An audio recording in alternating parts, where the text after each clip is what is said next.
지금 어디까지 온 걸까요? 그래서 저도 딱히 할 게 없어가지고 장세 바닥을 적당히 가늠할 수 있는 정보들이 뭐가 있나 그런 걸 찾아봤습니다. 오늘은 할 말이 별로 많지 않으니까 빨리빨리 넘어가겠습니다. 지금 코스피 PBR이 0.87 수준이에요. 2008년 금융위기 때 10월 동안 PBR이 0.78에서 0.94 이 사이를 오갔다고 합니다. 단순히 보면 지금은 2008년 10월과 비슷한 장세라고 볼 수도 있어요. 그리고 작년 10월 29일이 0.88, 올해 1월 3일이 0.85라고 합니다. 물론 코스피 PBR을 맹목적으로 믿을 수는 없어요. 잘 아시다시피 PBR은 ROE의 함수고 지금 대한민국 대표 기업들이 돈을 잘 못 버는 시기인 건 확실해요. 다만 금융위기 때 PBR 수준은 투매로 인해서 투자 심리가 완전히 악화되어 있을 때 그 수준이라는 것도 감안할 필요가 있겠죠. 적어도 수급적인 시장 심리로 보면 금융위기 못지않게 굉장히 칙칙한 심리다, 그렇게 볼 수는 있을 것 같아요.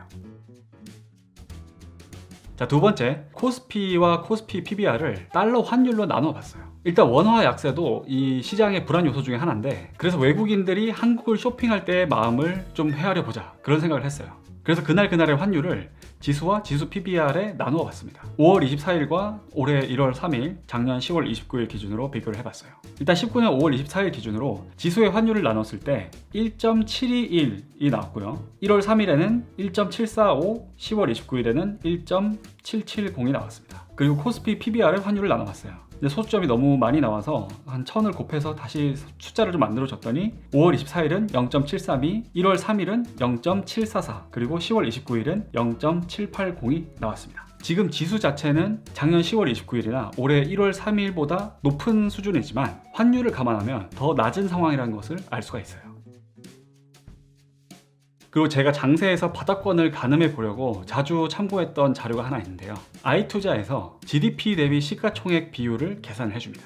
워런 버핏이 가끔 이제 GDP 대비 시총 비율을 통해서 시장 전체에 대한 밸류에이션을 굉장히 러프하게 언급한 경우가 있는데, 제 경우에는 15년 여름부터 제대로 가치 투자를 공부하기 시작했고 i투자에 접속을 했기 때문에 여태까지 쌓인 데이터가 많지는 않아요. 그 부분을 감안하시고요. 근데 제가 지난 4년 정도 GDP 대비 시가총액을 쭉 봤을 때 90% 밑으로 떨어진 시기는 주로 매수 기회였어요. 지난 5년 기록으로 최저점이 86%고 그다음에 최고점이 117%가 뭐 그랬다고 합니다. 그 정도 밸류에이션을 왔다 갔다 하는데 90% 밑으로 내려가면 주로 며칠 내로 다시 90% 위로 돌아왔어요. 그리고 90% 밑에서 머무는 기간이 2주를 넘은 적은 거의 없었습니다. 88% 밑으로 떨어진 날은 제가 2015년 기록부터 쭉 찾아봤을 때 딱 2번 있었어요. i투자에서 최근에는 이 기록을 매일매일 알려주지는 않는데 4월 26일 기록에 2179.31일 때 GDP 대비 시가총액이 96%라고 나왔네요. 그러면 5월 24일 기록은 90% 정도가 되겠네요. 참고로 88%라고 하면은 지수가 1997 정도 될 것 같습니다. 이상의 세 가지 정보들을 통해서 지금이 어느 정도인지에 대해서 아주 대충 가늠을 해봤어요. 좀 더 안 좋아질 수도 있지만 이 정도면 올 만큼은 오지 않았나, 그런 생각이 듭니다. 뭐 그런 걸 다 떠나서 이 상황에서 우리가 할 수 있는 건 정해져 있어요. 더 내려가면 더 사고, 살 여력이 없으면 포트 조정을 하고, 그것도 안 되면 팔자 좋게 기다리면 돼요. 다 팔고 도망가서 최저점에 다시 사겠다? 그런 생각을 가지실 분들도 있을 텐데 어떻게 생각한다고? 그렇게? 알았어. 지난주 영상에서 어떤 구독자분이 형님 지금 솔직히 속 타 죽겠죠? 이렇게 댓글을 달았더라고요.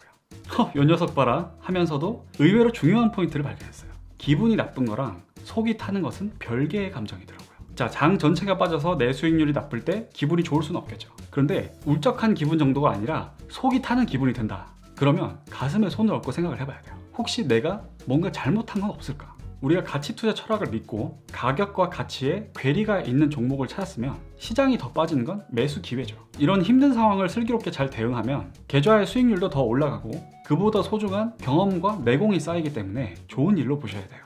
그런데 내가 만약에 지금 속이 타는 기분이 들고 있다면 더 깊게 고민을 해봤을 때 이유가 내 스스로에게 있지 않나 생각을 해봐야 돼요. 너무 비싸게 샀거나 잘 모르는데 대충 샀을 거예요. 그러니까 장 전체가 빠지는 지금 내 안목에 대한 강한 불신이 생기는 거죠. 나중에 장이 좋아지더라도 내 종목이 좋아지지 않으면 어떡하나, 그런 불안감이 생긴 거예요. 자, 울적한 기분이라면 장이 문제일 텐데 속이 타는 기분이라면 내가 잘못한 건 없는지 그걸 한번 생각해 보시기 바라요. 마지막으로 투자는 약간 변태 같은 성향이 있어야 돼요. 이거는 불로소득이 아니에요. 평균 이상의 인내를 요하는 그런 감정적인 고통을 다 견뎌내고 그 대가로 돈을 버는 활동이거든요.